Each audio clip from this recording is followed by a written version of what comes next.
Assalamu alaikum. Welcome back to Sona 2025 from the Grand Parade. With me now is Bret Herron from the Good Party. Bret, good afternoon. Lovely to see you. And you too. Good afternoon. So the festivities are underway. We've got the ministers arriving. Shortly, the president will deliver his speech as well.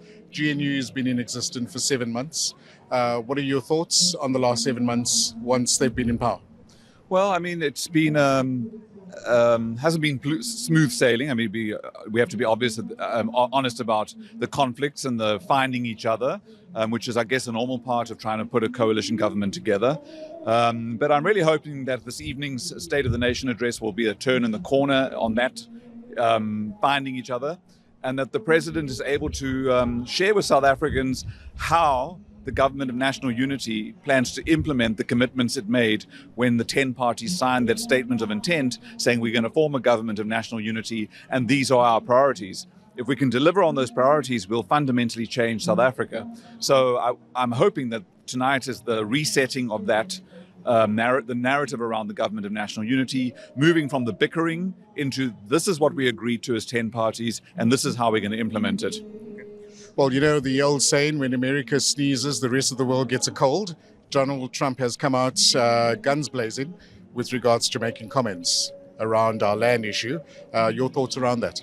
Well, we have to first, we can't deny and we must acknowledge that the thought that Donald Trump has had, which he's now said out loud, was an orchestrated campaign by bad faith players from South Africa who spread disinformation about the Expropriation Act and what it means, and have exaggerated the impact of it by referring to South Africa as if it's Zimbabwe. And so I think there needs to be consequences for those bad faith players, and some of them do sit in the Government of National Unity, and they must be held accountable for the disinformation campaign that has brought us to this point. But obviously, the United States is an important trade partner, but they're not the only trade partner. And there are other partners. And in the BRICS, we have really strong economies. And if we have to diversify who we trade with, then we must do that. Let's talk about BRICS having their own, currency as well. Months, years away. What is your thoughts? I can only go by what the ministers are saying. And the Minister of Finance said it's not on the table. I mean, it's obviously been floated as an idea.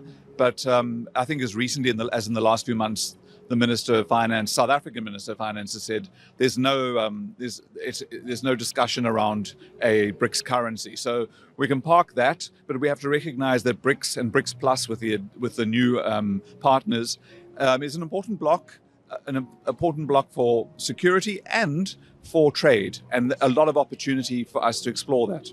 Speaking about trade, we just sent a delegation to Davos, and where the president made a huge statement by saying that our economy is hoping for a 3% growth. We're a long way from that. It looks like we still have quite a few hurdles to climb over before we get there. Yeah, I mean, even look, 3% is not the kind of growth that we should be aiming for. We need at least 5% if we're going to turn the economy around in a way that will create jobs. We are projected to do 0.8% for 2024, 1.2% for this year, and 1.5% for the year after, so 2026. And that's very anemic growth. That's not the kind of growth that's going to create jobs. So announcing a 3% growth rate is not that encouraging to me. We should be aiming for 5%. And we could be getting 5% if we restructured ourselves in a way that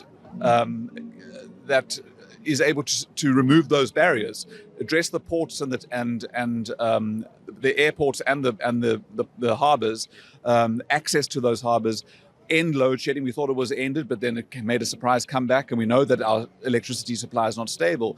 But on the African continent, we have countries who are achieving 5-6% growth per annum, and so there's no reason South Africa cannot achieve that. Last point, we've recently lost 14 critical members of our SANDF, and condolences goes out to their families. But should we have been there? I hear the conditions that our guys are facing right now. It's also very dire.